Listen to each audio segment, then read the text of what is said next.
Agora, sobre Pseudo-Dionísio. Hum, os livros que eu vi foi o, o da Teologia Mística, da Medievalia. Acho que este aqui é o mais importante, basicamente. Depois, a enciclopédia do Henrik Lagerlund, a enciclopédia de Oxford, o capítulo 10, e depois a enciclopédia de Cambridge, do Armstrong, o capítulo 30. São todos pequeníssimos, o mais importante eu acho que é o primeiro, o resto simplesmente serve para consolidar as coisas, não é? Em termos de contexto histórico, isso não é muito importante, é simplesmente para saberem. Esta altura é mais ou menos do século V a VI depois de Cristo, contudo ele alegava ser um discípulo de São Paulo.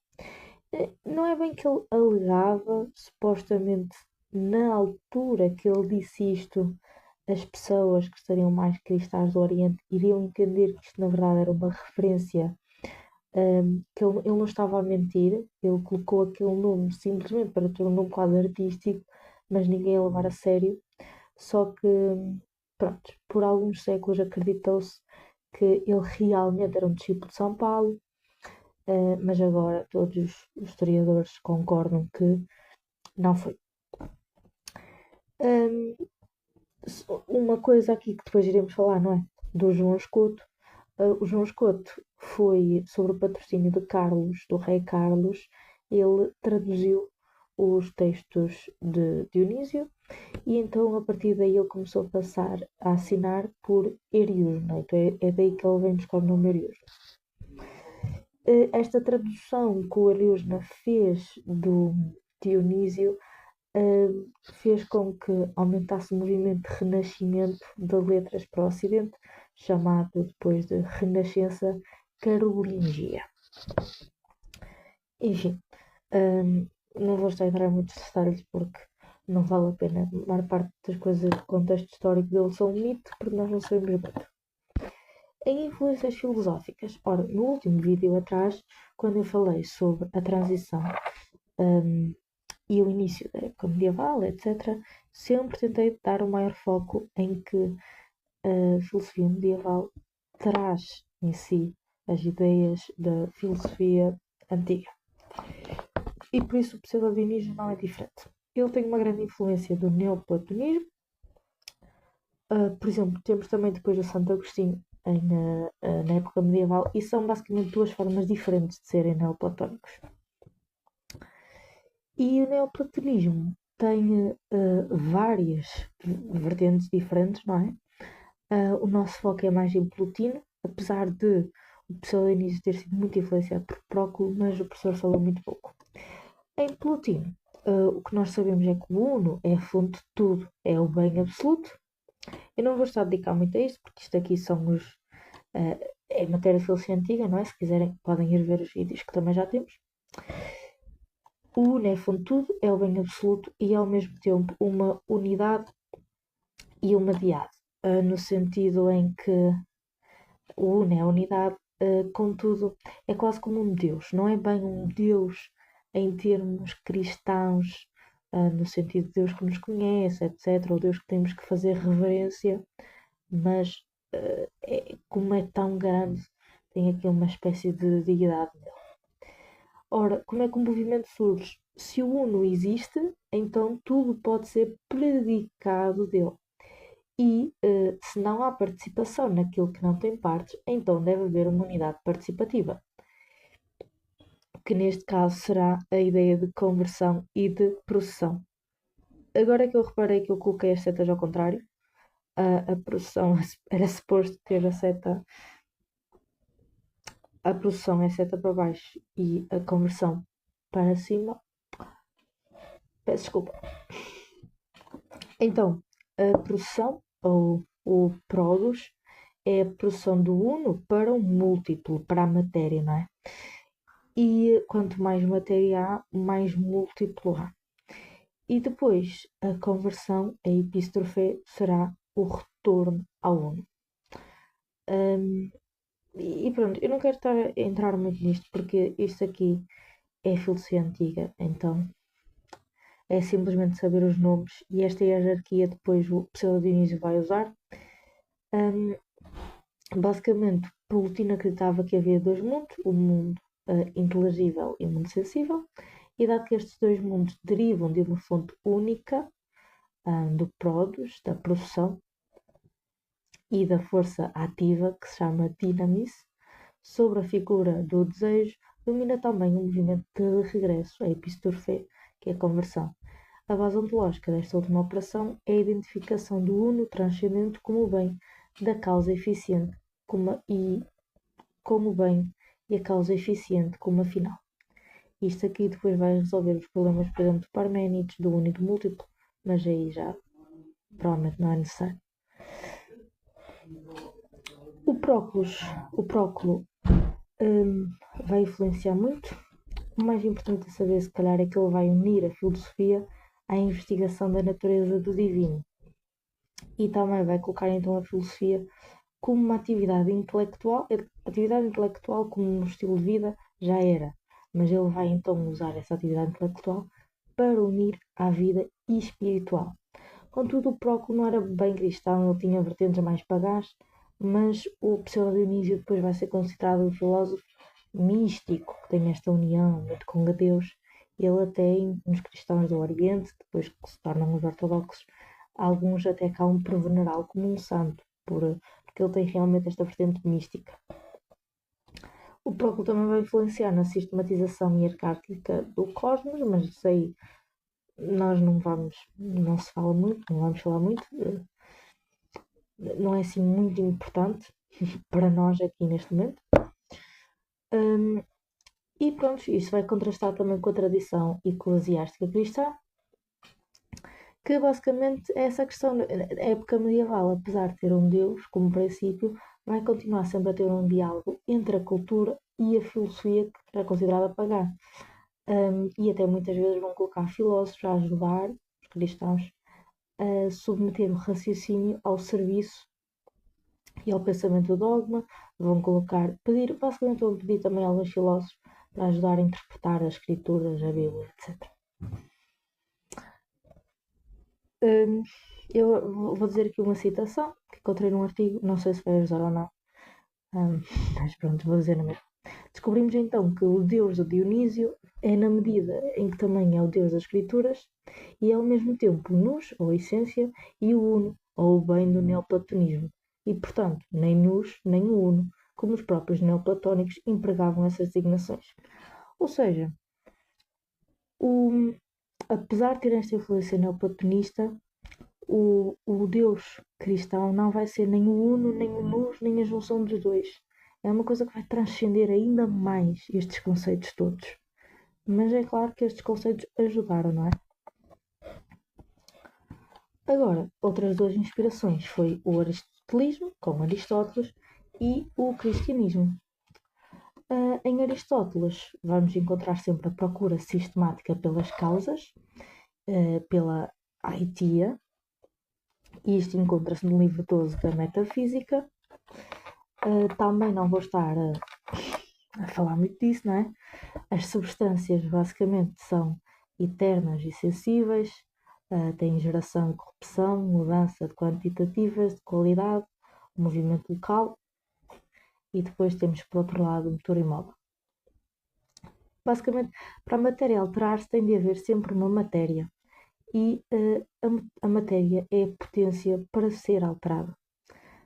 Contudo, se todas as substâncias, substância é matéria mais forma, fossem destruídas, então o próprio tempo seria destruído. E aqui vem o argumento do ad infinitum, que é uma substância, necessita de outra substância para ser construída e de outra substância. Basicamente aquela coisa de eu precisei dos meus pais para nascer e os meus pais precisaram dos meus avós, mas isto, se formos a ver, sempre, vai ser necessário uma primeira causa indestrutível.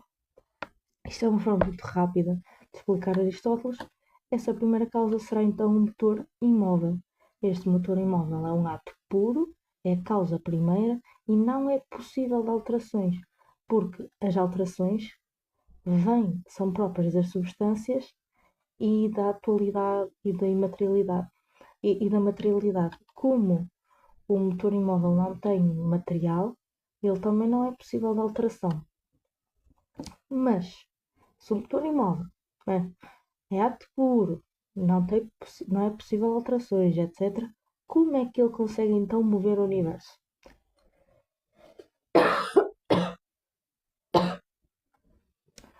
Ora, ele consegue mover o universo porque ele é o objeto do desejo. Ele vai ser o último pensamento de todos os outros no universo. O motor imóvel é a causa final de todos os outros seres. É como se um copo de água move-se. Ele move-se porque é o desejo do meu desejo. Ele não se move em si. Ele move-se porque eu peguei nele e movi, porque ele é o meu objeto de desejo. Hum, então, esta é uma das primeiras partes. Ele não se move, mas ele move o mundo por ser o objeto de desejo. E aqui surge esta questão, de novo, da conversão, não é? Outra parte, outra problemática é, se ele então é ato puro, e se ele não pensasse, ele não seria nada. Não seria perfeito. Então ele vai pensar. Mas, isto aqui é muito importante, para Aristóteles, o motor imóvel não pensa nada fora de si. Porque se pensasse algo fora de si, isso significaria que haveria algo maior do que ele, para ele pensar. Porque ele tem que sempre pensar na coisa mais excelente, por isso ele vai ter que sempre pensar em si próprio. Por isso é que o motor imóvel não conhece o mundo. Ele é uma causa sem causa, é pensamento do pensamento.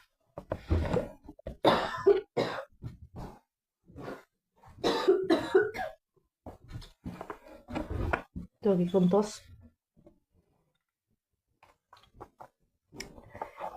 O Aristóteles depois também vai influenciar a teologia, o estudo da teologia, que por definição vai ser o estudo das entidades transcendentes e imperecíveis do mundo supralunar e do primeiro motor.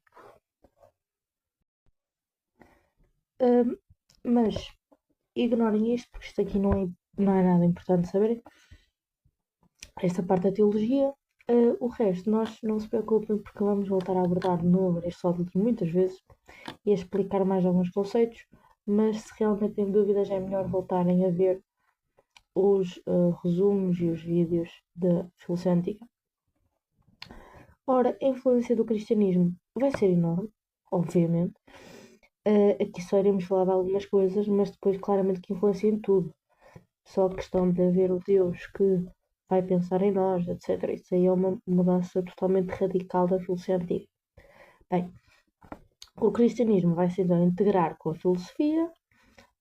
Temos alguns princípios, só a falar aqui de forma geral. O princípio da criação do nada, que se chama o ex nihilo, e que vai nos mostrar então que nós somos imperfeitos, ou seja, Deus é que nos criou do nada. Contudo, nós temos que vamos ter depois uma dependência ontológica de Deus. Por isso só Deus é que consegue fazer isso. Deus é que é perfeito, nós somos imperfeitos.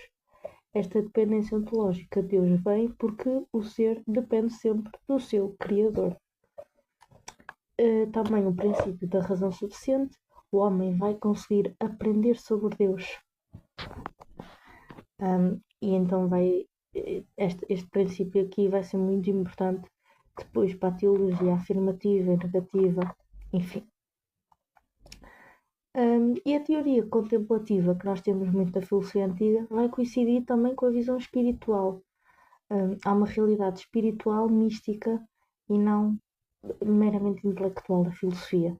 Se a filosofia, de certa forma, na época medieval, vai aumentar os seus horizontes. Não vai ser mera contemplação. É uma contemplação com místico, com espiritualismo, etc. E por isso o género de vida monástica, de certa forma, vai reunir a teoria e a praxis. Enfim, eu tenho aqui também outros dois conceitos que é só para ficarem a saber, não é como Pronto, é só que querem saber os conceitos da alma e do espírito. Ora, a psique, no grego, depois em latim se torna anima e em português alma. Este é o princípio que move o corpo, o nous, e a alma é então uma causa final do corpo, né? É a finalidade que move o corpo. E por isso, quando o corpo morre, ela também vai morrer. Isto na concepção da altura, agora não. É o ato perfeito porque faz com que tudo o que está em potência seja trazido à atualidade. Para Aristóteles, isto significa que tem bios mais oé. Essa parte de bios, oé, etc., também não sei até que ponto é necessário saber. Por isso eu também não coloquei mais. E no outro sentido, temos aqui a abra. No outro sentido, em grego temos a pneuma, em latim spiritus e em português espírito. Esta é a potência, a dinamis, que sofre a ação, a energia, a intelequia, que aqui basicamente representa a alma com os órgãos e que unifica o cosmos.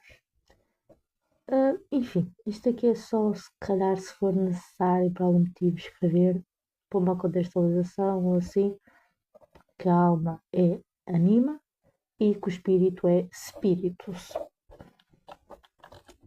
Agora vamos começar realmente as ideias do Pseudo-Dionísio. Ora, em primeiro, a criação. O Deus, isto coloquei uma coisa a preto, devia ter ficado a branco. Mas esqueçam porque eu também escrevi aqui ao lado. O Deus vai então criar o mundo ex nihilo, ou seja, criar a partir do nada. E vamos ter sempre dependência ontológica dele. O ser criado, que somos nós, contém imperfeição. E ao contermos imperfeição, nós vamos ter um não ser presente sempre em nós. Ok? Porque nós não temos tudo do ser, temos aqui um não ser presente. A estrutura dinâmica. Isto aqui é as ideias basicamente de Plotino aplicadas novamente. A questão da hierarquia, do Pródios e da Epístrofe vão acontecer aqui. Temos um movimento triplo em que o ser vai ser dinâmico. Ele vai ter uma saída, uma multiplicação e um retorno. Temos em primeiro o Deus, que pode ser considerado a palavra moné. Moné vai ser o quê? É permanência, é transcendência absoluta. É o momento em que o princípio, o Deus, o Uno, permanece em si mesmo. Deus é sem divisão, sem mudança, sem saída. Ou seja, Deus não vai perder nada ao criar um mundo. Ele vai continuar absolutamente transcendente e imutável. Então, Deus vai nos criar, mas Ele não vai perder partes da sua perfeição. Na verdade, Ele vai nos criar porque a sua perfeição vai exceder e vai aplicar-se em nós. Mas isso depois também vamos falar a seguir. Enfim, então nós temos o Pródios, que vai ser a saída do Uno, a saída de Deus, que significa a criação. Deus vai nos criar, não é? E vai criar as coisas. Temos então uma hierarquia. Esta hierarquia de pseudonias não é importante saber, porque é muito grande, mas basicamente temos primeiro Deus, óbvio, depois Deus nem está na hierarquia, mas é só para ter uma noção. Depois temos os anjos, temos os homens e o mundo. Mas a hierarquia de pseudonias é muito maior, por isso o mais importante é na hierarquia celestial, etc. Por isso o mais importante é saberem que há uma hierarquia, que Deus vai nos criar. E ao criar, Ele vai fazer a processão. Contudo, como nós temos dependência ontológica dele, os humanos vão querer fazer o retorno, retornar-nos a Deus, converter-nos a Deus. E aqui é a epístrofe, que vai ser basicamente o oposto. Nós a tentar chegar a Deus. Mas quem é este Deus que nós estamos a falar? Não é um Deus como na filosofia antiga. É um Deus bastante diferente. Ora, Aristóteles, lembram-se nós falámos de Deus em Aristóteles, que esse Deus fechava-se em si mesmo, no sentido em que, como ele era perfeito, ele pensava só em si mesmo, ele nem sabe da nossa própria existência, porque ele só pensa em si. Aqui o pseudo-Dionísio vai ser altamente influenciado pelo cristianismo, e por isso ele vai dizer que Deus, como é perfeito, Deus é perfeito na mesma em Aristóteles ou Dionísio, mas para pseudo-Dionísio, como Deus é perfeito, ele não se vai fechar sobre si mesmo. Ao contrário, como ele é perfeito e ele ama a si mesmo, e é sumamente bondoso, então ele vai exceder e criar outras coisas, que são as criaturas. Apesar de ele estar dentro das criaturas, ele vai estar sempre para além das criaturas, não é? A perfeição, nós somos criados à imagem de Deus, mas Deus será sempre superior a nós. Nunca seremos perfeitos, só temos uma imagem. Então, Deus vai estar sempre para lá de nós. Vai haver uma transcendência absoluta de Deus. E por isso, de certa forma, Deus é o hiper ser. Se nós somos ser, ele vai ser o hiper, ele vai estar acima do ser. Ele vai ser a causa do ser, a causa de todos os seres. E por isso ele não se delimita pelos seres. Então, Deus vai criar algo que é menos perfeito que ele, mas ao mesmo tempo que conserva alguns traços, né, que emana traços da sua perfeição divina. Uma nota, só porque queria dizer isto, não sei se vai sair, mas só para dizer isto, é a questão, por exemplo, do mal. Para Pseudo-Dionísio, tudo o que tem ser tem traços de Deus. O mal então é uma privação, o mal em si não existe. Contudo, mesmo quando alguém faz algo por mal, ele na verdade tem um bem em si. Há sempre um rastro de bem da primeira causa. Até, por exemplo, o próprio diabo, apesar do diabo ser a personificação do mal, ele existe. E se existe, a existência, a vida, é em si um bem. Por isso, ele também tem alguns traços do bem. Tudo tem traços do bem, mesmo sendo mau. Mas pronto, isto aqui era só uma parte, caso seja necessário. E então como é que nós podemos falar sobre este Deus? Porque nós temos necessidade, não é? De falar dele, de mostrar quem é que ele é. Ora, por um lado, podemos falar de Deus a usar a teologia afirmativa, que é a teologia catafática, através de obras como o bem, a luz, o ser, ou seja, que mostram-nos que Deus é cognoscível, que é possível de se entender. Mesmo assim, estes nomes são apenas aproximações imperfeitas. Eles não captam a essência absoluta. Porquê? Porque Deus está para além de qualquer conceito humano. Nenhuma linguagem ou ideia consegue descrevê-lo perfeitamente. Então, há ali um estado intermediário que. ah, Vamos agora primeiro à teologia negativa, né? Ao contrário. Ahm, a teologia negativa, que é a apofática, é basicamente ao contrário da afirmativa, não é? É conhecer o Deus por meio da negação. É mostrar o que Deus não é. E que vem aqui da agnósia, de não conseguirmos conhecer a Deus. Ora, então nós dizemos, por exemplo, Deus não é bom. Isto não significa que estamos a dizer que Deus então é mau. Negação não significa oposição. Dizer que Deus não é bom não significa que Deus é mau. Significa que Deus é superior ao conceito de bom e de mau.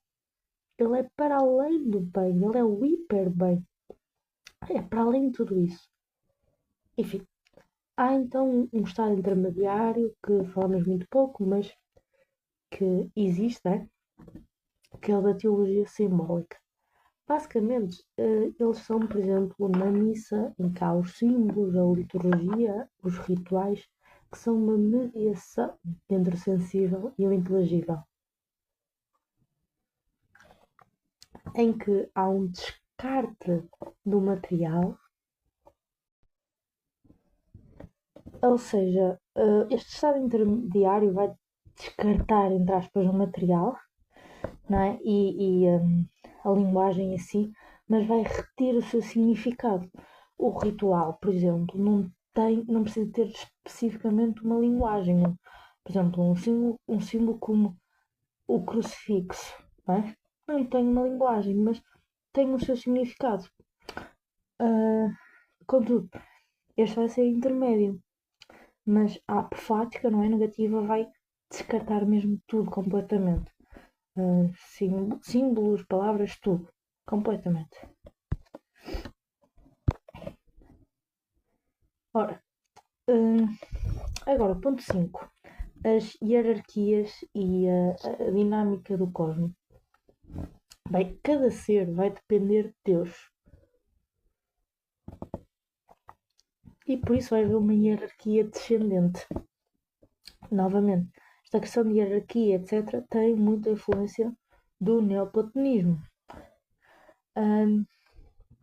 Cada causa que cria uma causa vai ser menos perfeita. É assim que se explica a matéria. Mas há aqui a metáfora do sol, não é? Que é, apesar de uma causa, é que a hierarquia tem diferentes níveis. Então, por exemplo, isto aqui, eu coloquei uma imagem, não é preciso saber estas hierarquias, coloquei uma imagem porque há aqui uma diferença entre primeira hierarquia, segunda hierarquia, etc. Então, os anjos vão ter mais hierarquia que nós, por exemplo, vão ter mais aproximação com Deus que nós. Mas em termos de criação, por exemplo, dos homens, e aqui vem a metáfora do sol, a criação dos homens. Ora, os nossos pais criam-nos a nós e nós vamos criar os nossos filhos. Então, se fôssemos a seguir o mesmo raciocínio, ia significar que a cada geração nós íamos ficar menos perfeitos. Contudo, como isto é uma hierarquia específica, há aqui a metáfora do sol, que é ele vai eliminar as gerações com o mesmo nível.